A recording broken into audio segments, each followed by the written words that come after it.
Bom dia, pessoal. Vamos dar início a mais uma aula nossa, tá bom? Sejam bem-vindos. Eu vou estar compartilhando a minha tela com vocês.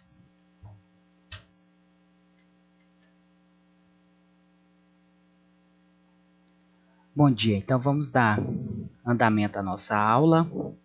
Para os que não conseguiram entrar ainda, depois vocês pegam a explicação no vídeo que eu vou estar gravando e vou estar disponibilizando para vocês lá no YouTube, como eu faço anteriormente. Coloco o link lá no Google Sala de Aulas, tá bom? Bom, então, na nossa aula passada, eu havia falado para vocês sobre algumas forças que atuam nos sistemas. Algumas forças até que nós chamamos de forças especiais, certinho? Dentre elas, o que nós fizemos? Nós mostramos, de acordo com as leis de Newton, essas forças que atuam no sistema, certinho? Então, dentre elas eu falei sobre a força peso, que é a força gravitacional, que os objetos atraem sobre outros e que nós sentimos a força através da aceleração gravitacional, e que o corpo de maior massa é o corpo que influencia na maior parte da aceleração gravitacional. E que essa força gravitacional ela é sempre uma força atrativa. Ela é calculada pela segunda lei de Newton, força é igual a massa vezes aceleração. Então, quando nós calculamos a força-peso, a força de resistência de um objeto em repouso, ela é nula. Então, a força P vai ser a força que atua no sistema, igual a m vezes g, onde g é a aceleração da gravidade local. E nós usamos o g da Terra aproximadamente de 10 metros por segundo ao quadrado. A outra classe de força que eu falei para vocês foi sobre a força normal. Quando um objeto está em contato sobre uma superfície, começa a atuar sobre ele uma força chamada de força normal, certinho? E essa força normal, ela vai ser proporcional à força peso, desde que ela esteja numa superfície horizontal. Se a superfície vai inclinando, ela vai girando aqui, essa força normal ela vai ser proporcional à componente da força peso na direção perpendicular à superfície. Ou seja, no caso, ela vai ser comparada com a força peso no eixo Y, vamos dizer assim, que seria o P vezes o seno do ângulo θ, certinho? E você vai ver de acordo com o ângulo que você está pegando, o ângulo de inclinação, o ângulo da superfície, tá bom? Aí você, dependendo se você pegar um ângulo ou outro, pode ser o seno ou o cosseno. Mas na maioria das vezes, se você pegar o ângulo de inclinação da superfície, ele é o mesmo de inclinação da força, certinho? Então aí você usa esse valor. Aqui no nosso caso também, eu falei para vocês sobre a força de atrito. Por mais que uma superfície seja lisa, ela não é lisa completamente. Quando você olha microscopicamente, como aqui nessa figura, a rugosidade do material. E essa rugosidade do material define para nós uma propriedade chamada força de atrito, que seria a resistência dos objetos moverem quando eles têm uma tendência de movimento. Então, a força de atrito ela só atua no sistema desde que quando você tenta fazer com que ele mova. Por exemplo, nessa figura aqui não tem força de atrito. Por quê? Porque a força normal é igual à força peso e não tem tendência de movimento para nenhum lado.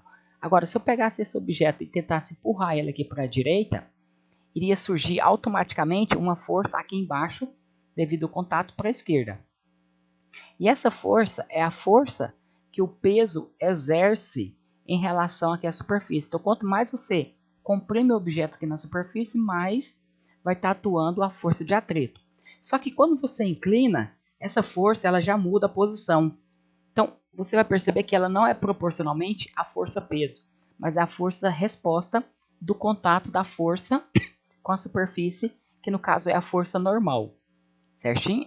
Então, o que acontece? A força de atrito ela é calculada como dada por um coeficiente de rugosidade do material, ou seja, da superfície de contato, vezes o produto da força normal.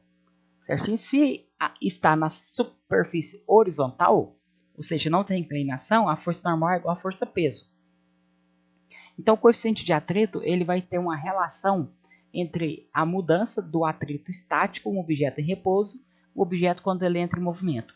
Quando o objeto está em repouso, você tenta empurrar ele, você precisa aplicar uma força até chegar num certo momento que você vai romper essa resistência. Quando rompe a resistência, o atrito diminui, ele passa a ser atrito chamado de atrito cinético. Então nós temos o atrito estático e o atrito cinético. Certo? O cinético vem de kinetic, que significa movimento, estático, repouso. Então, em relação à força aplicada pela força de atrito, nós temos esse gráfico aqui que dá essa variaçãozinha, esse pico, e aí o atrito ele tende a permanecer constante quando o objeto está em movimento, tá bom? Então essa é a fórmula que calcula, lembrando que sempre força é calculada em Newton. Aqui nós temos a diferença nessa tabela de coeficiente de atrito entre o objeto está em repouso e ele está em movimento. Aqui eu coloquei micro, que significa coeficiente de atrito. Esse D, alguns autores colocam dinâmico, certinho? Alguns colocam cinético, outros colocam dinâmico. Mas é sempre o coeficiente de atrito do objeto em movimento. Então observa, olha, quando você tem materiais, madeira sobre madeira, quando está em repouso, 0,4, quando entra em movimento, 0,2. Você tem que observar que sempre vai estar diminuindo. Não necessariamente vai diminuir a metade, igual foi esse primeiro aqui, olha, diminuiu, né, mais que a metade, por exemplo, gelo sobre gelo, de 0,1 foi para 0,03. Agora, borracha sobre cimento, de 1 mudou para 0,8, ou seja, diminuiu menos. Certinho? Alguns diminuem a metade, outros não, alguns diminuem até mais. Por exemplo, aqui, esse que eu havia falado, né? E da madeira sobre neve, por exemplo, de 0,5 diminui para 0,2. Bom, uma outra classe de força é a força elástica. Essa força elástica é uma força restauradora, que ela é exercida na mesma direção, só que em sentido oposto da força externa que foi aplicada no sistema. Certinho? Então, ela sendo uma força restauradora, matematicamente nós colocamos um menos, porque ela é contrária ao deslocamento. Se você quiser calcular o módulo da força elástica, você pode jogar o sinal fora, ou seja, colocar as barras e calcular onde x é a deformação sofrida pela mola, ou por um sistema, por exemplo, tanto como compressão ou como alongamento. Esse K é a constante elástica. Um gráfico, quando você faz uma plotagem da distância pela força aplicada, você tem esse gráfico que é uma equação linear, certo? Então, por isso que nós podemos usar essa fórmula aqui, F é igual a K vezes X, certinho? Então, aqui nós estamos fazendo o gráfico do módulo da força elástica, certinho? Se você fosse fazer realmente da força elástica, ela estaria aqui para baixo. Nesse mesmo jeito, só que espelhado para baixo aqui no eixo Y. Então, né, geralmente nós fazemos um gráfico do módulo, onde mostra para nós que essa força ela é uma construção constante. Ou seja, à medida com que vai alongando, a força vai sendo aumentada proporcionalmente na mesma intensidade. Se você quiser calcular a deformação da mola, ou também chamado de alongamento, ou alongação, de maneira geral, sempre que você calcula o tamanho final menos o tamanho inicial da mola, você pega a deformação. Por exemplo, você tinha uma mola que ela tinha 10 centímetros de comprimento, e você puxa ela, ela fica com 12. Ou seja, qual que foi a deformação para você colocar na fórmula F igual a Kx? Você não vai colocar nem o 10 e nem o 12, você vai colocar a diferença dos dois valores, 12 menos 10, que é igual a 2 centímetros. Então, o x a deformação, é só os 2 centímetros, certinho? Uma outra força, que eu não coloquei aqui, mas, por exemplo, são as forças que são exercidas em cabos. Por exemplo, você amarra uma corda no objeto e puxa o objeto. Então, essa força é chamada força tração. Ela só ocorre no sentido que é aplicada a força. Então, essa força, ela só muda o nome chamada de tração porque ela atua sempre no sentido de aplicação da força. Por exemplo, com a força tração, você não pode empurrar um objeto como se você pegasse uma haste e tentasse empurrar ele com essa haste rígida. Então, o cabo, mesmo que seja, por exemplo, um cabo de aço, sempre nós exercemos a força no sentido do movimento ou na tendência do movimento que atua no sistema. Depois nós vamos fazer alguns exercícios que usam essas aplicações, certinho? Então, uma outra classe de força é a força centrípeta. A força centrípeta, ela é uma força que atua em objetos em trajetórias circulares, certinho? Se um objeto vai fazer uma trajetória retilínea, não tem força centrípeta. Se ele vai fazer uma trajetória curva, por exemplo, um carro fazer uma curva, aí tem força centrípeta, certinho? Então, o que acontece? A força centrípeta ela é dada pela segunda lei de Newton e existe aceleração num sistema. Por exemplo, você tem um motor, coloca ele para girar. Quando você coloca ele para girar, vai ter uma aceleração. Aí o que acontece? Nós partimos desde que o movimento ele está com movimento circular uniforme, ou seja, ele está sempre movendo com a mesma velocidade. Então a velocidade, como sendo um vetor, em cada ponto de giro do sistema, nós falamos que ela é diferente, mas em modo que ela tem a direção e o sentido diferente. O seu módulo ele permanece constante. Então até coloquei aqui, o valor da velocidade é constante, ou seja, matematicamente ele não muda. Vetorialmente, ele muda. Agora, onde que atua a força centrípeta no sistema desse? É como se fosse essas setinhas aqui em verde. Quando ele está nessa posição, ele vai querer sair por essa linha aqui da velocidade. Só que aí vem uma força e puxa ele para o centro. Na hora que ele está na outra posição, ele vai querer sair também nessa linha aqui laranjada. Então vem outra força e puxa ele para o centro. Então essa é a força que conserva o movimento circular, certinho? Então essa força ela vai gerar uma aceleração no sistema. E essa aceleração, ou seja, ela está sempre compensando para manter o movimento circular uniforme aqui no sistema. E essa aceleração ela é dada pela aceleração da velocidade dividido pela distância, que é a aceleração. Onde a distância é o raio que ele vai percorrer e é a velocidade ao quadrado. Então, né, nós não vamos demonstrar essa fórmula aqui, mas a aceleração centrípeta ela é dada por v ao quadrado dividido por r, certinho? Então, essa aceleração centrípeta nós podemos encontrar, se fosse a tendência de ter um movimento aqui escalar, ela seria dada por v ao quadrado dividido por r, onde v é a velocidade, como que se você pegasse, por exemplo, cortasse essa linha circular e colocasse ele para fazer esse movimento retilíneo, certinho? E aí você tem esse v que seria a velocidade retilínea do sistema. Se você quisesse encontrar a velocidade angular, ômega, V é igual a ômega vezes R, onde ômega é a velocidade angular, o R é o raio e V é a velocidade escalar. Então, se você quisesse colocar aqui, ó, no lugar V igual a ômega R, você iria encontrar que a aceleração seria a velocidade angular ao quadrado vezes o raio, certinho? Então, essa força centrípeta é uma força conservativa do movimento circular, certinho? Então, ela sempre vai apontar para o sentido, apontar para o centro do movimento circular. Como ela é dada pela segunda lei de Newton, você substitui a aceleração, encontra que a força centrípeta é V ao quadrado dividido por R multiplicado pela massa. Então, lembrando que os dados precisam de estar no sistema internacional para você calcular a força em Newton. Quais são os dados que precisam de estar no sistema internacional? Você precisa de medir força em Newton. Para medir força em Newton, a massa precisa de estar em quilograma, a velocidade em metros por segundos e o raio da trajetória em metros. Se você for usar, por exemplo, velocidade angular, ela vai ser medida em radianos por segundos, certo? E nós não medimos ângulos em graus no sistema internacional. Então, em geometria, usa ângulo em graus. Em trigonometria, usa ângulos em radianos. E aqui nós vamos medir em radianos, tá bom?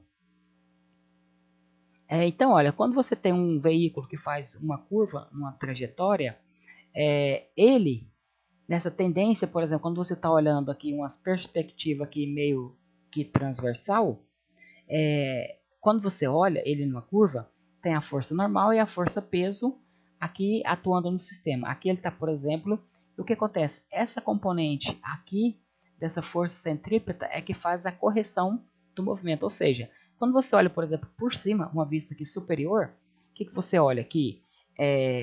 Tem uma tendência de sair por essa direção da velocidade e tem uma força que corrige ele para o movimento, certinho? Então, o que acontece? Olha, a força de atrito entre o pneu e o asfalto atua como força centrípeta e mantém o móvel preso à trajetória circular.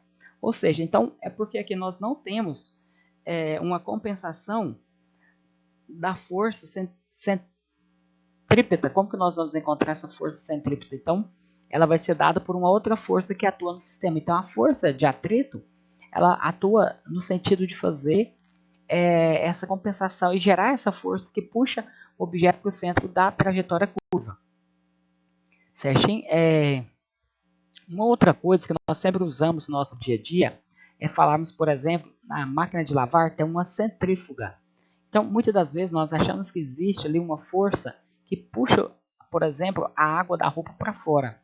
Na verdade, ali não existe uma força. O que existe é que atua uma força que faz com que o sistema ele tende a manter na mesma velocidade. Então, por exemplo, quando você está girando um objeto aqui, ele vai querer sair nessa direção aqui, pontilhada, que é a mesma direção da velocidade. Então, ele vai querer manter o movimento, só que aí tem uma força que vem e puxa ele para o centro e corrige esse movimento. Então, na verdade, o que está acontecendo aqui é que existe a continuidade da primeira lei de Newton, que fala que todo corpo permanece no seu estado de movimento ou de repouso. Certo? Então, ele vai querer continuar esse movimento. Só que você tem uma sensação que o objeto, por exemplo, seu corpo, por exemplo, numa trajetória de um carro, está sendo puxado para fora. Mas como você tem essa sensação, então você tem a sensação de falar que existe a ideia como se fosse uma centrífuga, só porque na verdade não existe. O que atua ali é a primeira lei de Newton, que o corpo ele tenderia a ir nessa direção reta.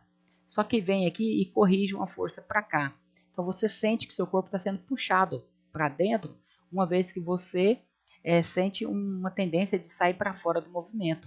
Certinho? Uma explicação dessa, por exemplo, é que quando você pode fazer um experimento seguinte: pega um daqueles carrinhos de controle remoto de infantil e amarra um barbante nele e prende no centro, por exemplo, por um prego.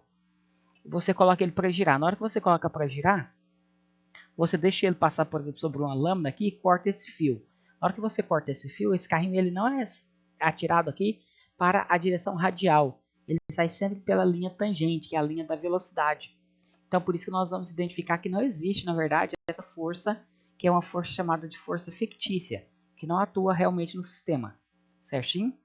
Então, essa é a ideia, né, que nós temos, por exemplo, de falar dessa força centrífuga, que na verdade ela não existe, certinho?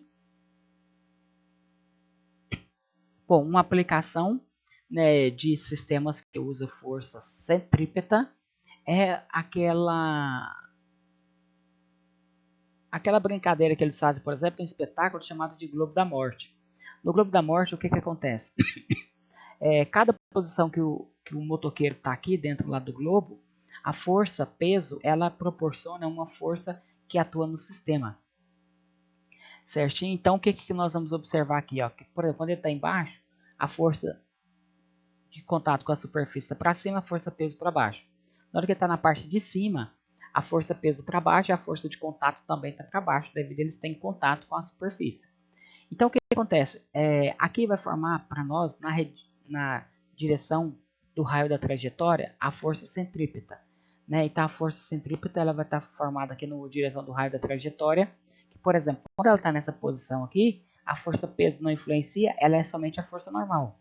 Quando ele está aqui em cima, a força centrípeta, aqui ela vai ser a soma da força peso normal. Quando ele está aqui, vai ser apenas a força normal atuando no sistema. Então, vai ser a somatória de todas essas forças que atuam no corpo, que vai ser dado para nós essa força centrípeta, que vai gerar uma aceleração no sistema, que faz com que ele permaneça sempre executando o movimento circular. Certo? Então, o que acontece? Nesse globo aqui, a pessoa ela movimenta na sua moto, ela precisa aplicar uma velocidade mínima para que não caia. Mas então, que velocidade é essa? É a velocidade com que surge no sistema uma força centrípeta resultante que vai fazer com que ele sempre continue na tendência do movimento circular. Certinho? Bom, aqui nós vamos dar sequência, resolver alguns exercícios, certinho? Então, vamos lá. Exercício número 1. Em relação aos conceitos de massa e peso, assinala a alternativa incorreta. Bom, nós já vimos, né, na nossa aula passada que massa é uma propriedade física e peso é outra. Peso é força dada em Newton. Massa é quantidade de matéria medida em quilograma. Certinho?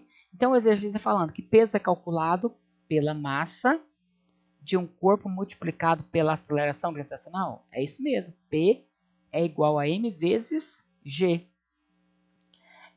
Peso e massa são grandezas físicas diferentes. A força peso aponta para baixo.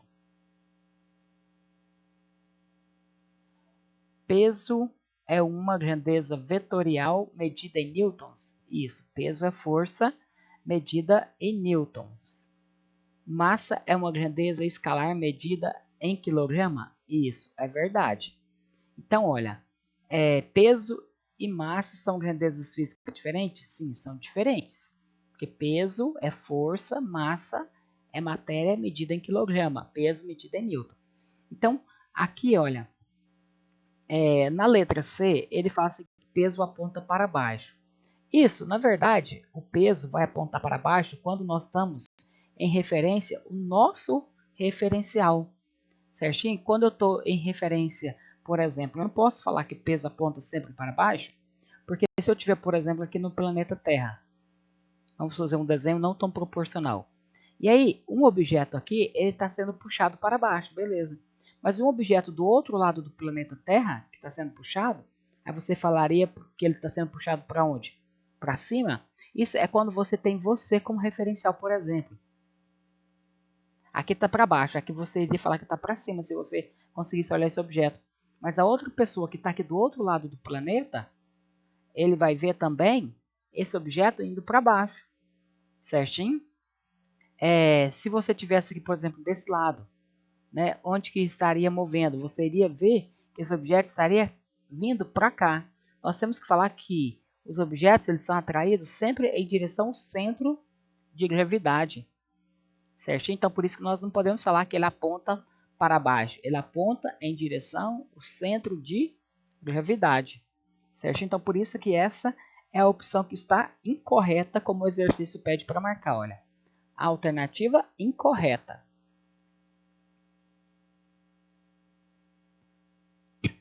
Bom, então esse foi o exercício número 1. Está aqui a explicação. Exercício número 2. Exercício número 2 fala assim o seguinte para nós. Na Lua, onde a gravidade é 1,6 metros por segundo, o peso de uma pessoa é 80 newton. Na Terra, onde a gravidade, que no caso é a aceleração da gravidade, é de 9,8 metros por segundo ao quadrado. A massa dessa pessoa em quilogramas é igual a... Bom, na verdade, esse aqui é um exercício que é como se fosse uma pegadinha. Por quê? Massa é matéria, ocupa lugar no espaço. É a mesma coisa.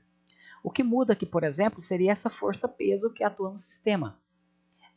Então, quando você olha... Deixa eu apagar aqui.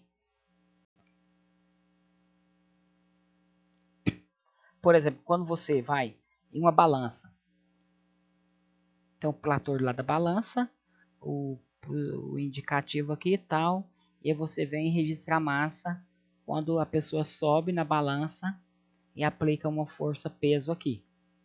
Certinho? Quando você aplica a força-peso, ele mede. Porque medir massa, ele teria que vir medir, por exemplo, seu volume aqui e calcular sua massa, de acordo com a sua densidade, por exemplo. Então, ele não faz isso. O que ele faz? Ele calcula a força-peso e, em relação à resposta, ele consegue calcular essa força de resposta aqui sobre o sistema. Certinho? Então, o que nós vamos observar aqui? A massa é matéria, independente se está aqui na Terra ou lá na Lua, ela é a mesma matéria. Certinho? O que muda é a força-peso. Então, possivelmente, se você usar uma balança regulada aqui na Terra para usar lá na Lua, você vai ter valores no ponteiro diferente. Então, a balança ela tem que ser reajustada ao local que chega, porque a massa não pode mudar. Se a massa não pode mudar, quando você encontra a massa lá na Lua, usando P igual a m vezes g, seria o mesmo encontrado aqui na Terra. Certinho? Deixa eu corrigir esse M meu aqui.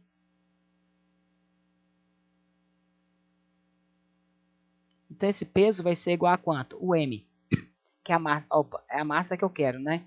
Então, esse peso lá na Lua vale 80. Peso, tá bom? Não podemos confundir peso com massa. Peso é força, medida em Newton. Então, o peso da pessoa vale 80, que é igual a massa que eu quero descobrir, vezes o G, que é igual a 1,6. 1,6 está multiplicando, passa dividindo, vai ser 80 dividido por 1,6 é igual a massa. Então, essa massa vai ser igual a quanto? 80 dividido por 1,6. Pode fazer na sua calculadora. 80 dividido por 1,6. 80 dividido por 1,6 dá 50. Então, na Lua, essa pessoa, a massa dela, se eu tivesse falado, a massa é de 50 kg. Na Terra, vai ser igual a quanto? Vai ser igual aos mesmos 50, porque a massa não muda. Por mais que ele tenha aqui o valor de G, o que vai estar mudando é o peso da pessoa na Terra, que você poderia encontrar multiplicando mg, que é a massa 50, vezes 9,8, e você encontraria o peso da pessoa na Terra, que seria 50 vezes 9,8, né, que daria 490. Então, a força com que a pessoa exerce, essa é diferente, mas a massa sempre continua sendo a mesma. Certo? Então, por isso que a massa, no caso aqui, ela é 50 kg. Beleza? Resolvido o exemplo 2, vamos para o próximo.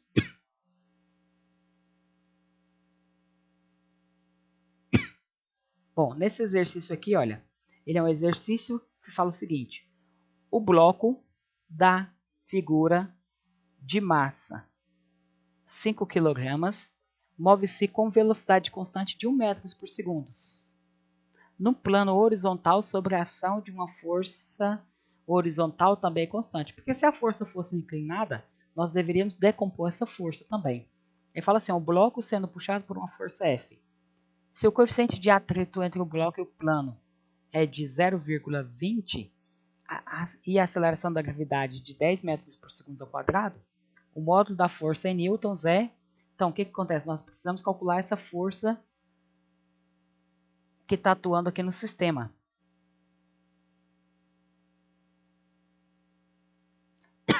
O módulo da força F atuando no sistema é igual a...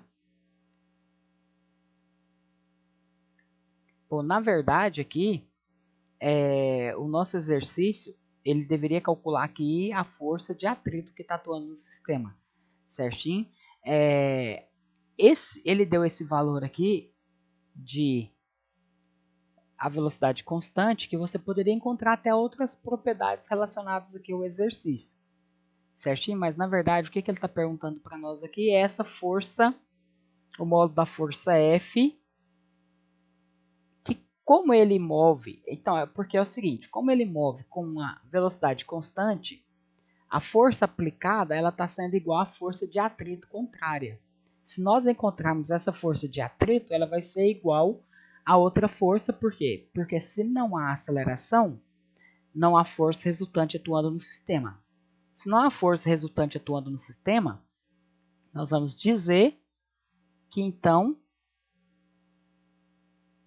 a força F vai ser igual à força de atrito, certo? Então, por isso que ele faz esse cálculo e fala que a força F é igual à força de atrito. Por quê? Se não há aceleração, ou seja, como que eu sei que não tem aceleração? Velocidade constante. Se velocidade constante, a aceleração é igual a zero. Então, vamos lá. Para calcular a força de atrito, FAT, alguns autores chamam de FAT, vai ser o coeficiente vezes a força normal. Onde a força normal, ela é encontrada aqui. Temos o peso e a força normal para cima, Fn, e peso para baixo. Se ele não está movendo aqui no eixo Y, a força peso é igual à força normal. Então, se peso é igual a força normal vai ser dada por m vezes g, que é o peso do objeto. Então, essa força normal vai ser quanto? A massa, que é 5, vezes o g, que ele pediu para usar 10, que muitas das vezes aqui no ensino médio nós usamos o g igual a 10, não 9,8, para facilitar na resolução dos exercícios. Então, essa força normal vai ser igual a quanto? 5 vezes 10, 50 newton. Então, calculamos a força normal que vale 50. Agora, para calcular a força de atrito, aqui vai ser o coeficiente, que é 0,20, ou 0,2, vezes 50. Essa força de atrito vai ser quanto? 50 vezes 0,2, que deu 10. 10 newton. Então, como a aceleração é igual a zero, a força de atrito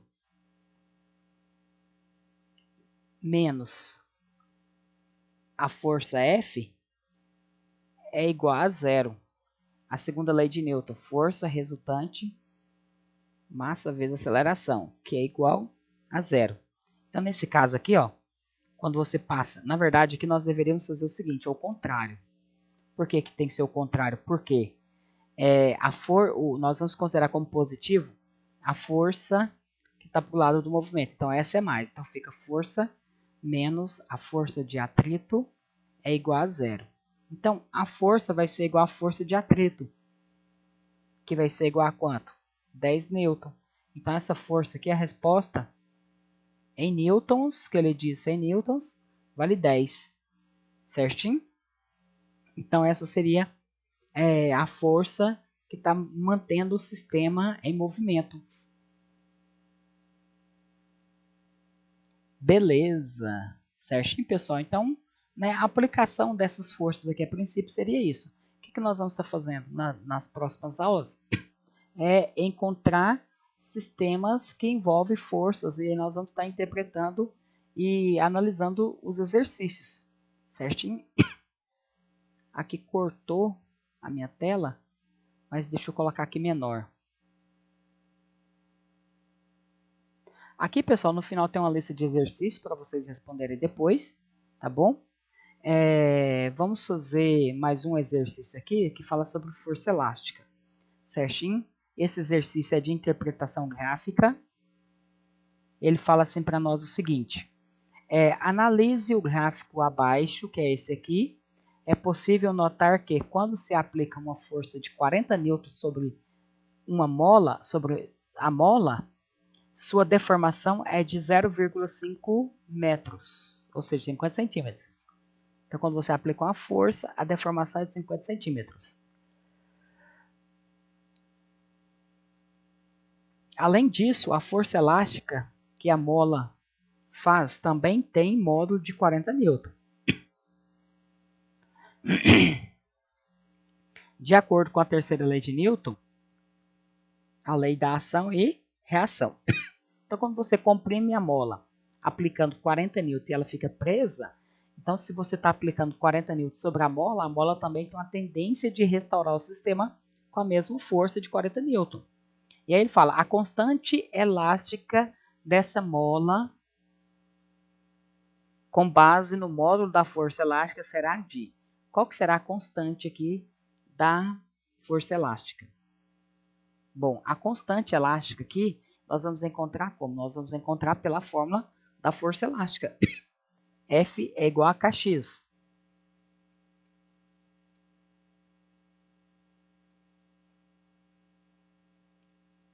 Então, aqui na hora de resolver, pessoal, bem simples o cálculo.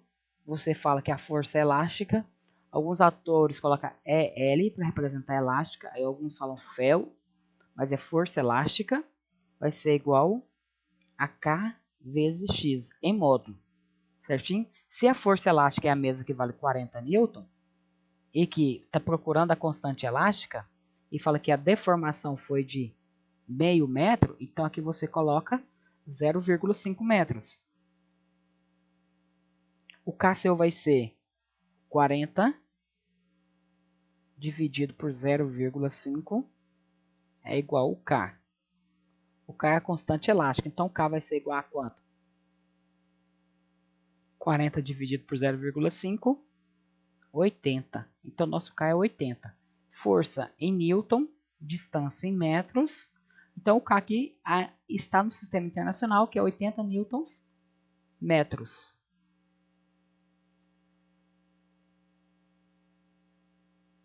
Beleza? Bom, temos um outro exercício aqui, que ele fala sobre a força centrípeta. Esse outro exercício aqui, ele fala então sobre essa força centrípeta aqui. O exercício, ele fala o seguinte. Toda vez que está cortando, deixa eu diminuir aqui. Aí. Um carro percorre uma curva de raio de 100 metros, com velocidade de 20 metros por segundo. Sendo a massa do carro de 800 kg, a intensidade da força centrípeta será de... Bom, o que você precisa fazer? Pegar a fórmula da força centrípeta. Um jeito mais fácil para você aprender as fórmulas, pessoal, é anotando elas em uma folha. Ó. Força centrípeta, F, alguns autores colocam FC, outros colocam FCP, mas ou pode colocar até F. Você tem que lembrar que é a propriedade que você está relacionando, tá bom? É V ao quadrado dividido por R multiplicado pela massa. Então, na hora de resolver o exercício aqui,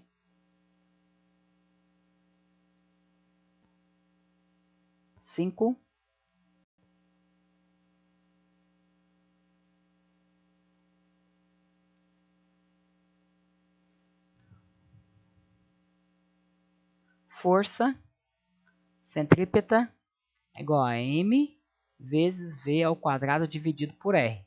Se a velocidade fosse dada em quilômetros por hora, deveria converter para metros por segundo. Se a distância fosse dada em quilômetros, tem que colocar em metros. Se a massa fosse dada em gramas, tem que colocar em quilograma. Como ele já deu tudo aqui no sistema internacional, é só substituir na fórmula. Força centrípeta é igual a massa, que é 800, vezes V ao quadrado, que é 20 ao quadrado, dividido pelo raio, que é 100.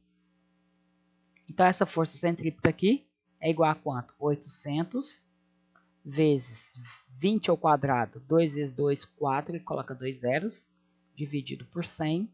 Se você acha mais fácil, quiser simplificar, corta 2 zeros em cima, 2 embaixo, vai sobrar 4 e 1.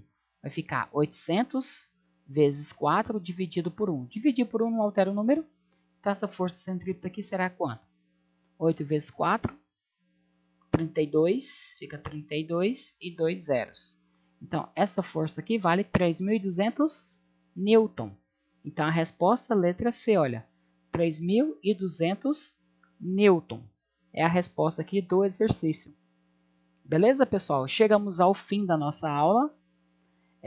Espero ter contribuído com vocês. Gostaria que vocês depois fizessem os exercícios. Beleza?